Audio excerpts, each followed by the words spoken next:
Hello friends, സാന്ത്വനത്തിലേക്ക് എല്ലാവർക്കും സ്വാഗതം.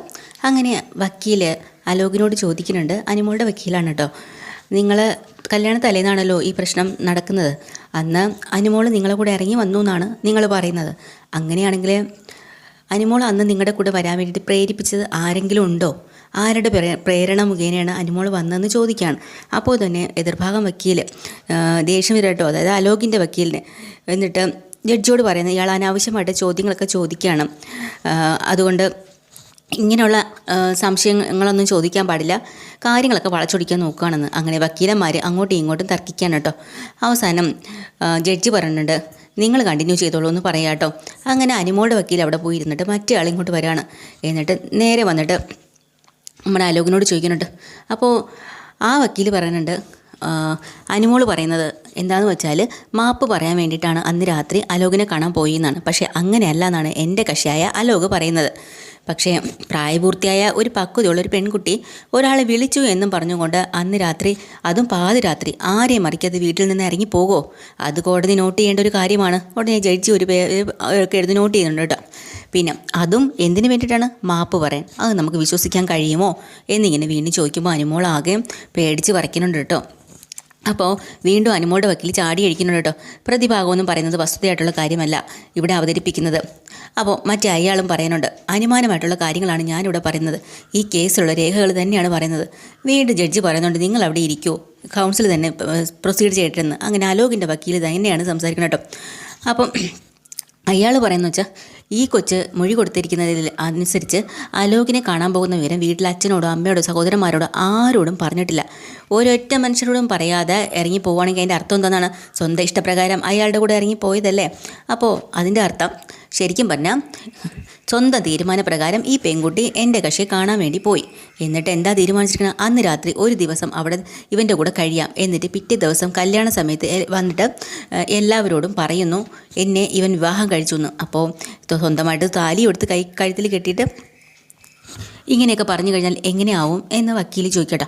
അതുമാത്രമല്ല, പിറ്റേ ദിവസം രാവിലെ വന്ന് പറഞ്ഞിട്ടുണ്ടാവാം, ആ പയ്യനോടും പറഞ്ഞിട്ടുണ്ടാവാം ഇതിൻ്റെ വിവാഹം കഴിഞ്ഞു എന്ന് പറയുമ്പോഴത്തേക്കും വീട്ടുകാർ വിശ്വസിക്കുമല്ലോ. അന്നേരം ആ വിവാഹം നടക്കുകയില്ല, ഇത് ഒരുമിച്ച് അവർക്ക് ജീവിക്കുകയും ചെയ്യാം. അതാണ് ശരിക്കും ഈ പെൺകുട്ടി ഉദ്ദേശിച്ചതെന്നാണ് ഈ വക്കീൽ പറയുന്നത്. ഇതെല്ലാം കേട്ടും കൊണ്ട് നമ്മുടെ ഗോമതി അടങ്ങിയിരിക്കുമോ?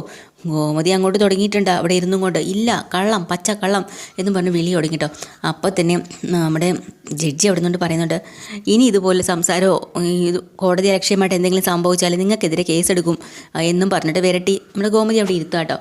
ആ സമയത്ത് നമ്മുടെ ബാലൻ പറഞ്ഞുകൊണ്ട്, എൻ്റെ ഗോമതി ഒന്നും മിണ്ടാതിരിക്കുക, നീ സംസാരിക്കല്ലേ, അവരവിടെ വാദിക്കുകയല്ലേ, ഇതിനിടയ്ക്ക് നമുക്കൊന്നും പറയാനുള്ള അധികാരം ഇല്ല എന്നും പറഞ്ഞു ഗോമതി അവിടെ. അപ്പോൾ ഗോമതി പറയും, എന്തൊക്കെയാണ് പാലട്ട പറയണം, കണ്ടില്ലേ പച്ചക്കള്ളം പറയുന്നു, അവളെ ഇറങ്ങിപ്പോയിന്ന് അവൻ്റെ കൂടെ, കണ്ടില്ലേ, ഇതൊക്കെ സത്യമല്ലല്ലോ, അത് ശരിയായിരിക്കും, അതൊക്കെ വാദിക്കാനല്ല അവർ നിൽക്കുന്നത്, അതൊക്കെ അനുമോള് പറഞ്ഞോളും, നീ അവിടെ അടങ്ങിയിരിക്കുന്നും പറഞ്ഞുകൊണ്ട് ആര്യനും ബാലനും കൂടെ ഗോമതിയെ പിടിച്ച് അടക്കി അവിടെ ഇരുത്താണ് കേട്ടോ.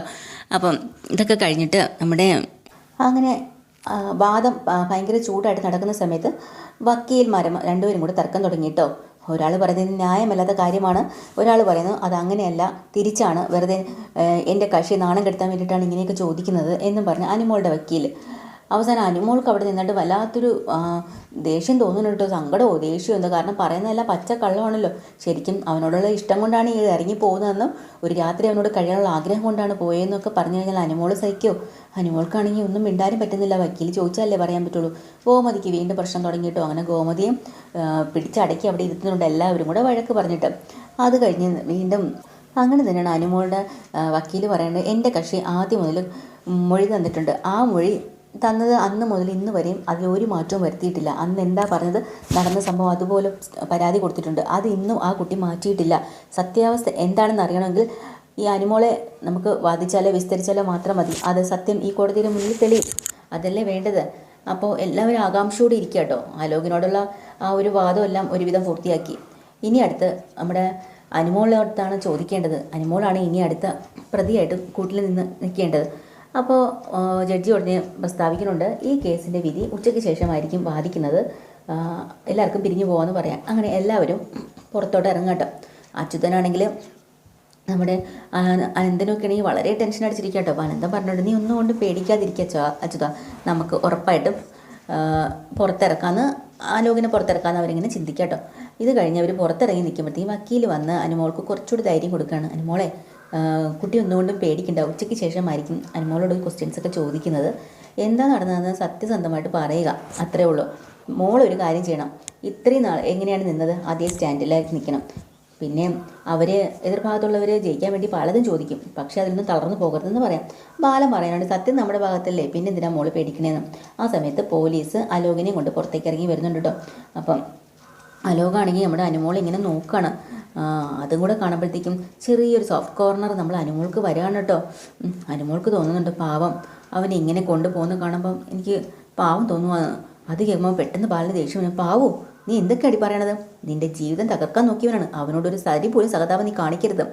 അപ്പോൾ ആര്യനെ പറഞ്ഞിട്ടുണ്ട്, മോളെ അവൻ്റെ കൂടെ ഒരു ജീവിതം മുഴുവനും ജീവിച്ച് തീർക്കേണ്ട ഒരു അവസ്ഥ വന്നിട്ടുണ്ടെങ്കിൽ നീ ആലോചിച്ചിട്ടുണ്ടോ നിൻ്റെ കാര്യം എന്തായെന്ന്? അപ്പോൾ തന്നെ ഗോമതി പറഞ്ഞിട്ടുണ്ട്, ഗുരുവായൂരപ്പം നിന്നെ രക്ഷിച്ചതേ വെറുതെ അല്ല, ഇതുപോലെയുള്ള അലവലാദികൾക്ക് ശിക്ഷ വാങ്ങി കൊടുക്കാൻ വേണ്ടിയിട്ടാണ്. ദൈവാധീനമൊന്ന് പറഞ്ഞാൽ മതിയല്ലോ നീ രക്ഷപ്പെട്ടത് എന്ന് ഇങ്ങനെ അനുമോൾക്ക് വീണ്ടും ധൈര്യം കൊടുക്കാട്ടോ. അപ്പോൾ ഉണ്ട് അച്യുതനും വനത്തിനും കൂടെ അങ്ങോട്ട് വന്നിട്ട് പറയണ്ട്. അച്യുതൻ പറയാട്ടോ, എടാ ബാല, നിൻ്റെ മോളോട് പറയാനുള്ളതൊക്കെ നീ ഇപ്പം തന്നെ പറഞ്ഞു. ഉച്ച കഴിഞ്ഞേ എൻ്റെ മോൻ പുറത്തിറങ്ങും. കള്ള കേസ് കൊടുത്ത് അവന് ഇത്രയും ദിവസം ജയിലിലിട്ടതിന് ഇവള് തന്നെ അകത്ത് പോവും.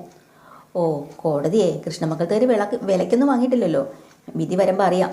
പിന്നെ എങ്ങനെയെങ്കിലും ഇവിടുന്ന് ജാമ്യത്തിൽ ഇറക്കിക്കൊണ്ട് പോകാൻ നീ ഒന്ന് നോക്കടാ എന്ന് ബാലനും പറയാട്ടോ. ഉടനെ തന്നെ അച്യുതൻ പറയാം, ജാമ്യത്തിലല്ല, അവൻ നിരപരാധിയാണെന്ന് തെളിയിച്ചുകൊണ്ടിരുന്ന ഞാൻ ഇവിടുന്ന് ഇറക്കും, നോക്കിക്കോ, ആഘോഷപൂർവ്വം ഞാൻ കൊണ്ടുപോകും.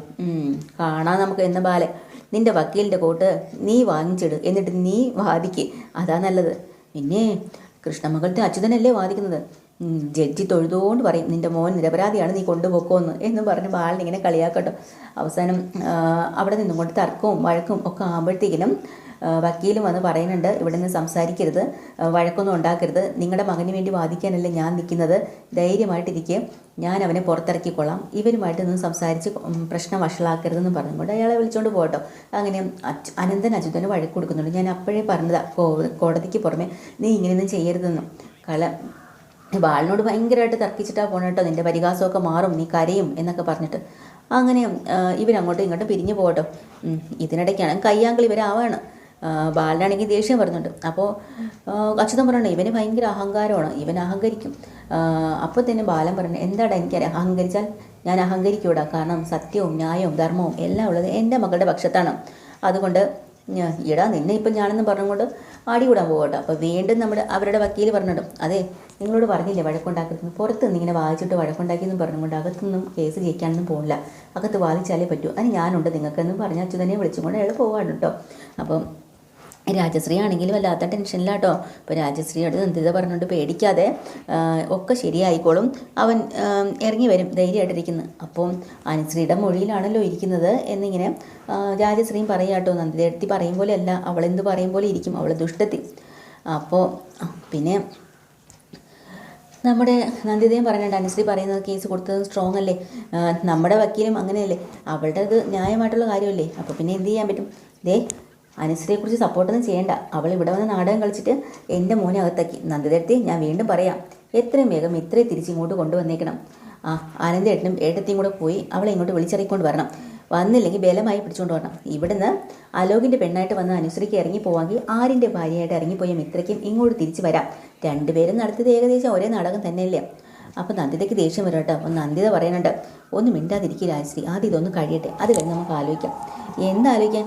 അതെ, ഓരോ ന്യായങ്ങളും പറഞ്ഞുകൊണ്ടേ ഇതൊന്നും താമസിപ്പിക്കേണ്ട കാര്യമില്ല, എത്രയും വേഗം തിരിച്ച് മിത്രനെ കൊണ്ടുവന്നേ പറ്റൂ.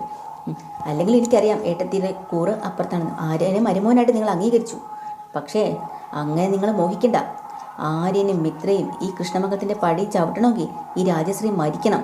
എൻ്റെ മോനെ ഏറ്റവും കൂടുതൽ ദ്രോഹിച്ചത് ആര്യനാണ്. ആലോകനെ തല്ലി കൊല്ലാൻ നോക്കി. ഇങ്ങനെ പോയാലേ ഏട്ടത്തി ഒരു കാര്യം മനസ്സിലാക്കിയോ, ആര്യനെ നമ്മൾ വലിയൊരു തിരിച്ചടിയായിരിക്കും കൊള്ളുന്നത്. അതുമാത്രമല്ല, ചിലപ്പോൾ അവൻ ഈ ഭൂമിയിൽ പോലും കാണാത്ത രീതിയിലായിരിക്കും നമ്മൾ പ്രതികാരം ചെയ്യുന്നത്. അതുകൊണ്ടാണ് പറയണത് മിത്രയെ തിരിച്ചു കൊണ്ടുവരാൻ എന്ന് രാജശ്രീ ഇങ്ങനെ പറയാട്ടോ.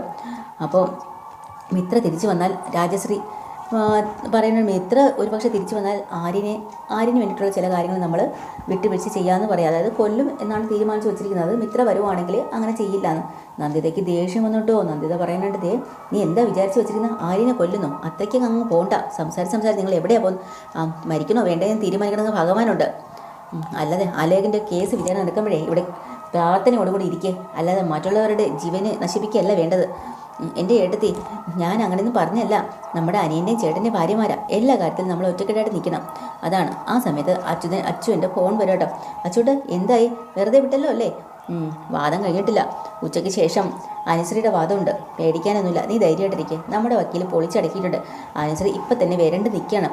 വക്കീലിൻ്റെ ചില ചോദ്യങ്ങളിൽ അവൾ പാതറി ബോധം കെട്ടി വീണിട്ടുണ്ട്. എന്തായാലും അത്രയും കേട്ടാൽ മതി. ഉറപ്പായിട്ടും അവൻ, നീ വിഷമിക്കാതെ, ഞാൻ അവനെയും കൊണ്ടേ വരത്തുള്ളൂ എന്നൊക്കെ ഇങ്ങനെ പറയാം കേട്ടോ. ഈ സമയത്ത് 2 മണിക്ക് ശേഷമല്ലേ വാദം വിളിക്കുള്ളൂ.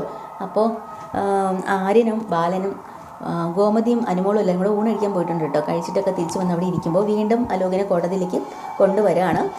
അപ്പോൾ നമ്മുടെ അനുമോൾ വീണ്ടും അവനെ നോക്കുന്ന കാരണം നമുക്ക് പേടിയുണ്ട് കേട്ടോ, അനുമോളുടെ മനസ്സ് മാറുമോ എന്നുള്ളത്.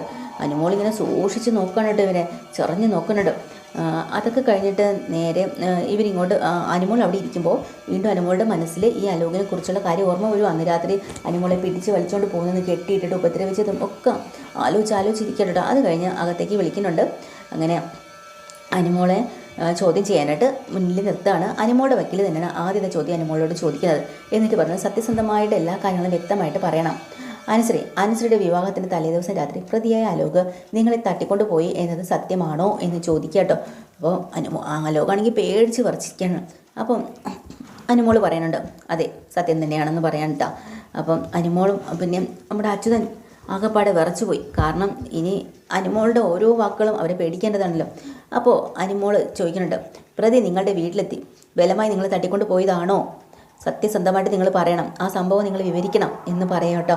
അപ്പോൾ നമ്മുടെ അനുമോൾ ആകെ ടെൻഷൻ പേടിച്ചൊക്കെ നിൽക്കണം കേട്ടോ. ഇന്നത്തെ എപ്പിസോഡിൽ ഡീറ്റെയിൽഡ് എപ്പിസോഡുമായിട്ട് വീണ്ടും വരാൻ. ചാനൽ ഇഷ്ടമല്ല ലൈക്ക് ചെയ്യുക, സബ്സ്ക്രൈബ് ചെയ്യുക. Thank you.